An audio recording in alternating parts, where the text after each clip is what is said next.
Assalamualaikum warahmatullahi wabarakatuh. Selamat pagi adik-adik, semoga dalam keadaan sehat ya. Sekarang kalian buka buku salamnya, yaitu pelajaran Al-Quran Hadis halaman 8. Sekarang kita akan membahas dan belajar tentang surat Al-Ma'un ya. Sebelum kita mempelajari lebih dalam tentang surat Al-Ma'un, yuk kita membaca bersama-sama dengan tartil. A'udzu billahi minasy syaithanir rajim. Bismillahirrahmanirrahim. أرأيت الذي يكذب بالدين فذلك الذي يدع اليتيم ولا يحض على طعام المسكين فويل للمصلين الذين هم عن صلاتهم ساهون الذين هم يراءون ويمنعون الماعون صدق Allahul Azim. Ya adik-adik, surat Al-Ma'un ini termasuk surat Makkiyah, artinya surat yang diturunkan di kota Mekah atau surat yang diturunkan sebelum Nabi Muhammad Shallallahu Alaihi Wasallam hijrah ke kota Madinah. Ya, salah satu ciri dari surat Makkiyah adalah surat atau ayat-ayatnya pendek. Ya, itu salah satu ciri-ciri surat Makkiyah. Ya. Kemudian kita mempelajari apa sih ya yang dapat kita ambil pelajaran dari surat Al-Ma'un ini ya. Yang pertama adalah ara'aital ladzi yukadzibu biddin ya. Ayat pertama ini memberi pesan kepada kita semua sebagai generasi umat Islam ya, bahwasanya kita semua dilarang oleh Allah Subhanahu wa taala untuk mendustakan agama. Nah, orang-orang yang mendustakan agama ini kira-kira cirinya seperti apa saja ya? Ya, ini dijelaskan di dalam ayat selanjutnya. Fadzalikal ladzi yad'ul yatim. Ya. Yang pertama adalah orang-orang yang suka mengherdik atau menganiaya anak yatim. Nah, menganiaya atau mengherdik anak yatim ini sangat dilarang oleh agama Islam. Bahkan agama kita ini menyuruh kita semua atau menganjurkan kita semua untuk menyayangi, apalagi sampai menyantuni anak yatim. Bahwasanya kita semua saat ini berada di dalam bulan Muharram atau bulan Asyura, yang mana di bulan Asyura ini agama kita sangat menganjurkan untuk menyayangi dan menyantuni anak yatim. Bahkan di dalam suatu riwayat adik-adik ya, siapa yang mengusap kepala anak yatim dan mau menyantuni anak yatim, maka Allah akan menghapus dosa-dosanya dan akan memberi rizki yang melimpah bagi orang yang menyantuni anak yatim. Kemudian yang kedua adalah wala yahuddu ala ta'amil miskin. Ciri-ciri orang yang mendustakan agama adalah orang yang tidak suka membantu orang-orang miskin ya. Orang-orang yang enggan ya menolong orang-orang yang miskin, yang mana setiap harinya itu mencari makan saja susah ya. Kemudian apabila kita mempunyai tetangga orang miskin, ya, dan kita tidak mau memberinya, tidak mau menolongnya, tidak mau membantunya, padahal mereka sedang kelaparan, berarti kita semua ini termasuk orang-orang yang mendustakan agama. Semoga kita tidak termasuk di dalamnya. Kemudian ciri yang ketiga orang yang mendustakan agama adalah fawailul lil musallin alladzina hum an sholatihim sahun alladzina hum yura'un, yaitu orang-orang yang sholat tetapi niat sholatnya ini bukan karena Allah Subhanahu wa Ta'ala, akan tetapi mereka sholat hanya untuk dipuji orang, hanya untuk dilihat orang lain, supaya dianggap orang yang soleh, supaya dianggap orang yang rajin sholat. Nah, itu tujuannya tidak karena Allah, tapi karena orang lain, supaya mendapat pujian, supaya disebut orang yang rajin ibadah dan lain sebagainya. Ini sangat bahaya, ya. Capek-capek sholat tidak masuk surga, malah masuk neraka. Ya, adik-adik, ini perlu diingat ya. Kemudian yang terakhir adalah alladzina hum yura'un tadi, terus wayamna'unal ma'un, yaitu orang-orang yang enggan memberi makan kepada orang yang membutuhkan, ya. Apalagi di saat seperti ini, pandemi COVID yang belum selesai ini, banyak orang yang kehilangan pekerjaan, ya. Banyak orang yang kesusahan mencari rezeki, bahkan untuk makan setiap hari saja susah, ya. Ini enggak kita perhatikan, ya. Misalnya kalau kita mempunyai tetangga untuk mencari makan saja susah, kira-kira adik-adik mau membantu apa? Membiarkan saja? Tentunya sebagai umat Islam yang baik harus membantu, karena ini adalah suatu keutamaan yang luar biasa, ya, nantinya akan diberikan oleh Allah Subhanahu wa Ta'ala kalau kita suka membantu orang yang lagi kesusahan, ya.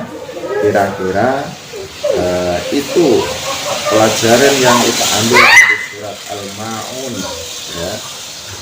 Ini bisa dihafalkan. Jadi nanti sebentar lagi akan menghadapi PTS, adik-adik, maka dari itu, ya, betul-betul diperhatikan, dihayati, kalau bisa dihafalkan, ya.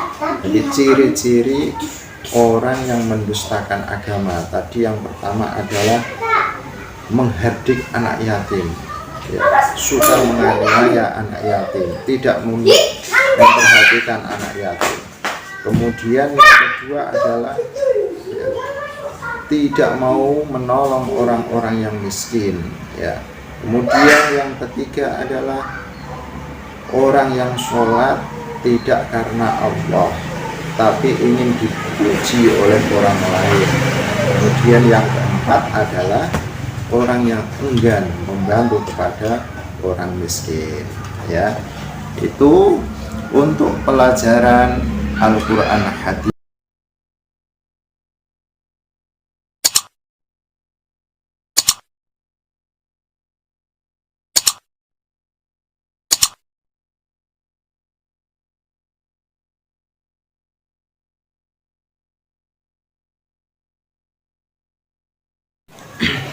Ya, adik-adik, selanjutnya dibuka pelajaran akidah akhlak halaman 46, ya.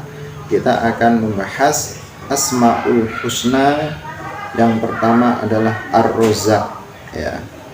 Ar-Razzaq ini artinya adalah bahwasanya Allah Maha Pemberi rizki. Artinya semua makhluk di muka bumi ini, ya, sudah pasti rezekinya dicatat oleh Allah Subhanahu wa Ta'ala, termasuk kita semua.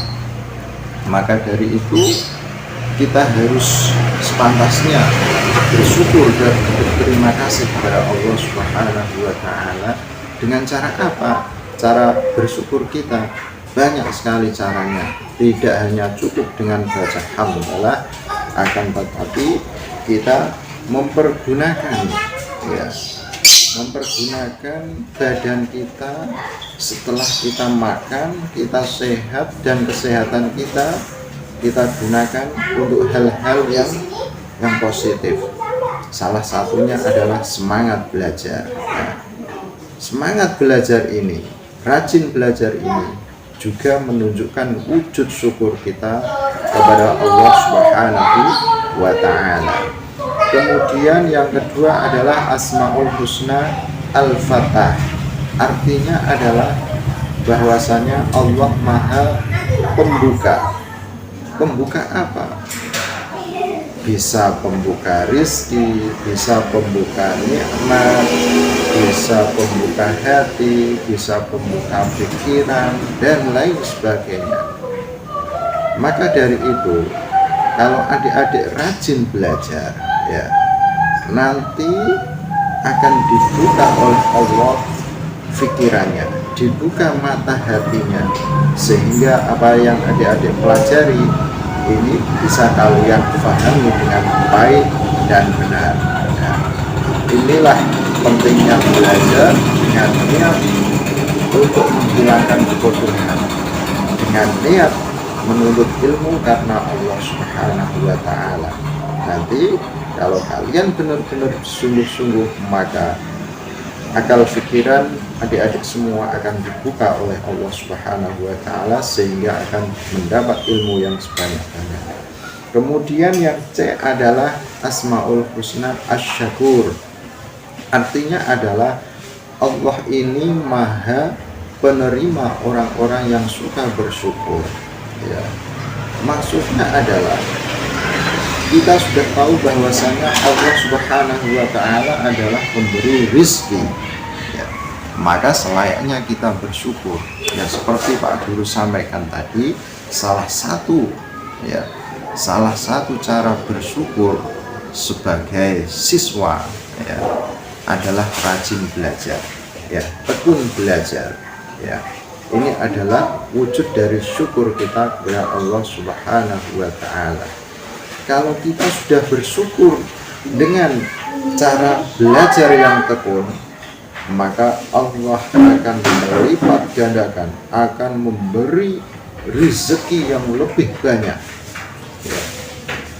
Rezeki bisa berupa ilmu yang bermanfaat, berupa kesehatan, dijauhkan dari bencana dan lain sebagainya.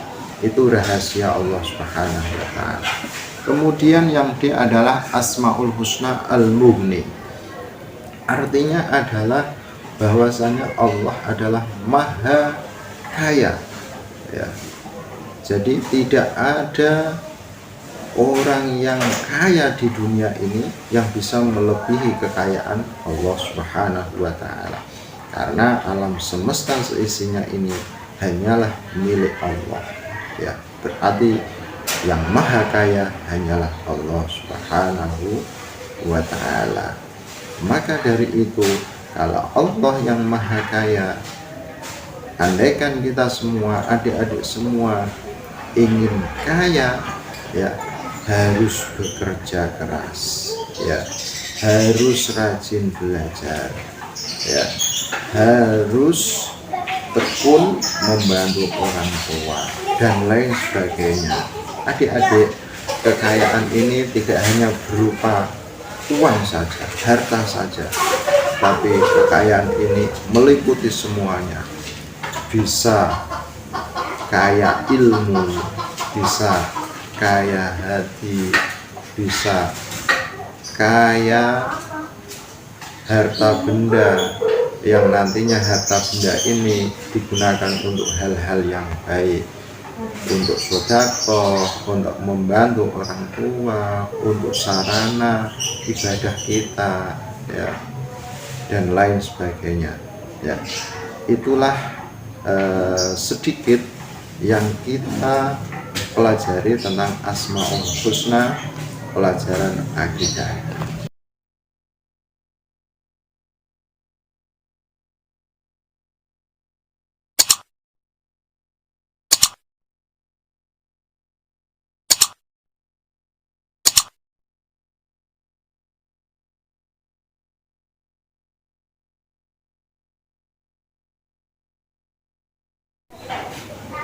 Ya, adik-adik, sekarang kalian buka buku fikihnya halaman 84, ya. Kita akan berbicara atau belajar tentang khitan, ya.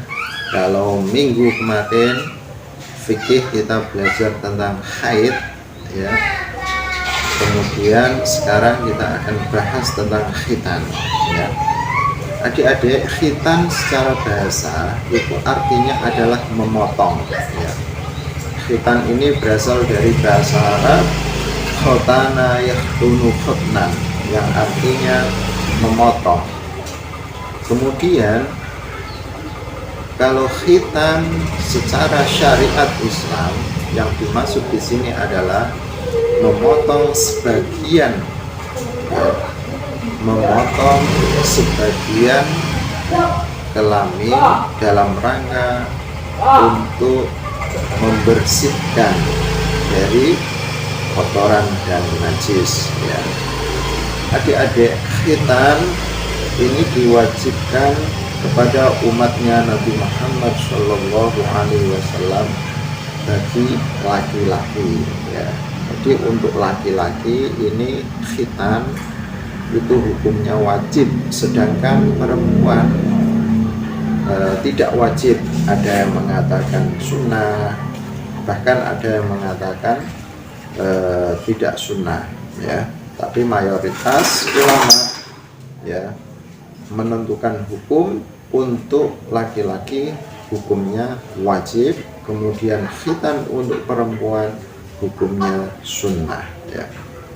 Adik-adik, ya, kewajiban khitan ini yang diwajibkan kepada bagi umatnya Nabi Muhammad SAW ini bermula, ya, dari syariatnya Nabiullah Ibrahim alaihissalam, ya, yang saat itu beliau sudah berumur tua, kemudian mendapatkan wahyu dari Allah Subhanahu wa Ta'ala untuk berkhitan, ya. Adik-adik, kemudian apa sih manfaat khitan, ya, terutama bagi laki-laki? Kenapa harus wajib, ya? Yang pertama adalah manfaat dari khitan, satu, supaya kebersihan tetap terjaga, ya, supaya kebersihan tetap terjaga. Kenapa?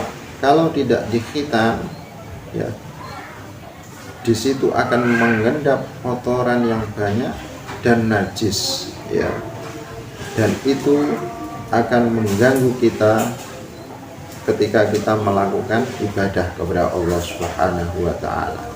Tentunya beribadah kepada Allah ini kan harus dalam keadaan suci, ya. Itu yang pertama. Kemudian yang kedua adalah supaya terhindar dari penyakit, ya. Kenapa? Kalau kotoran dan najis itu berada di dalam tubuh kita, tentunya lama-lama menjadi penyakit yang sangat membahayakan, bahkan bisa menjadi infeksi yang akhirnya menjadi penyakit yang luar biasa. Maka dari itu, untuk laki-laki ini khitan hukumnya wajib, ya. Kemudian manfaat selanjutnya adalah menjadi kesempurnaan syarat ketika kita sholat menghadap kepada Allah Subhanahu wa Ta'ala. Tentu saja kita semua sudah mengetahui, adik-adik sudah mengetahui semua. Ketika kita menghadap Allah, ketika kita sholat, ya, syarat sahnya sholat kan harus suci, harus bersih dari kotoran dan najis, ya. Seandainya, ya, adik-adik yang laki-laki ini tidak dikhitan, ya, atau disunat, otomatis kan membawa kotoran dan najis, ya. Artinya sholatnya belum sah, ya. Sholatnya belum sah, apalagi sudah balik. Kemudian kalau ada yang bertanya, Pak, saya belum balik, saya masih kecil, saya masih takut untuk dikhitan, berarti sholat saya tidak sah ya Pak? Berarti nggak usah sholat saja. Bukan begitu, ya. Kalau belum balik, ya, belum balik dan belum dikhitan, ya, itu tetap melakukan sholat, ya. Wajib melakukan sholat, artinya untuk belajar, ya.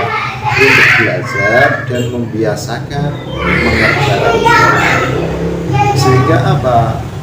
Sehingga ketika kalian semua itu sudah balik, ya, sudah balik dan sudah dikhitan, kalau ingin melakukan sholat ini tidak malas, karena sudah dilatih sebelumnya, sudah membiasakan ibadah sholat mulai dari kecil, ya. Jadi kalau untuk belajar itu nggak apa-apa, justru malah dianjurkan, ya. Yang dimaksud di sini yang tidak sah adalah ketika